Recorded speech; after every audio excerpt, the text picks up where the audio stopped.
মাঝে মাঝে হেদায়েত প্রাপ্তরা জ্বরে যায় কেন? আসসালামু আলাইকুম রহমতুল্লাহ।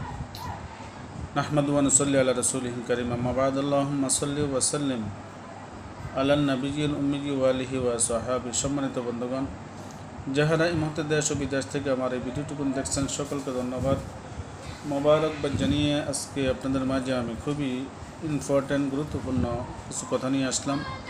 যে কথাটুকুন হচ্ছেন, মাঝে মাঝে হেদায়েত প্রাপ্তরা জ্বরে যায় কেন? এর কিছু কারণ হলো, অর্থাৎ হেদায়েত প্রাপ্ত অর্থাৎ আল্লাহওয়ালা বা আল্লাহ প্রিয় বান্দা, বা আমরা অনেক সময় দেখি যে একটা লোক 5 ওয়াক্ত নামাজ এবং হক হালালিভাবে জীবনটাকে গঠন করতে চায়, বা সুন্দর হয়ে গেছে, আল্লাহমুখী হয়ে গেছে, নবীর প্রেমিক হয়ে গেছে। এমন কিছু লোক আবার দেখা যাচ্ছে যে তারা জ্বরে যাচ্ছে, আবার বেপথে চলে যাচ্ছে। এটা অহরহ দেখা যাচ্ছে। আর কারণটা কি?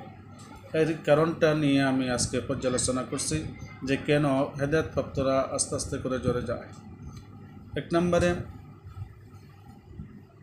বিপরীত লিঙ্গের ফেতনার পা দেওয়া। যে হেদায়েত প্রাপ্তরা যদি তার বিপরীত লিঙ্গের দিকে, ফেতনার দিকে পা দেয়। 2 নম্বরে হচ্ছে দিনী আলোচনা না থাকা। তাদের ভিতরে দিনী আলোচনা, দিনী আমল, দিনী কথাবার্তা না শোনা কিংবা দিনী জ্ঞান অর্জনে গাফেল হওয়া। যদি আপনি দিনের আলোচনা না করেন, দিনের প্রতি না থাকেন, বা দিনকে নিয়ে পর্যালোচনা না করেন, দিনের কথা না শোনেন, তাহলে আপনি হেদায়েত প্রাপ্ত ছিলেন, আস্তে আস্তে করে হেদায়েত থেকে দূরে সরে যেতে হবে। 3 নম্বরে, অহংকার বা দাম্ভিকতা। অনেক সময় আমরা এক একজনে এক একটা পর্যায়ে অহংকার করে থাকে। যাদের টাকা পয়সা বেশি তারা অহংকার করে টাকা পয়সা, যারা সুন্দর বেশি তারা সুন্দরে অহংকার করে, যারা বংশীয়ভাবে উচ্চমানের তাহলে বংশের গৌরব দেখা অহংকার করে, দাম্ভিকতা, মান অভিমান দেখা। এইগুলো থাকলে আপনার পরহেজগারি থাকবে না, হেদায়েত থাকবে না, হেদায়েতের আলো বা নূর আপনার ভিতরে থাকবে না। তারপরে আসুন দোয়া ও ইস্তেগফার না করা। বেশি বেশি করে দোয়া করতে হবে, ইস্তেগফার করতে হবে। যদি আপনার দোয়া বা ইস্তেগফার না থাকে, তাহলে আপনি হেদায়েত থেকে দূরে থাকবেন, আপনার থেকে হেদায়েতের জিনিসটা জ্বরে যাবে, আপনি পথভ্রষ্ট হয়ে যাবেন। 5 নম্বরে যে জিনিসটার কথা বলবো সেটা হচ্ছে নিজের দিনকে সংরক্ষণ করার চেষ্টা করা না করা।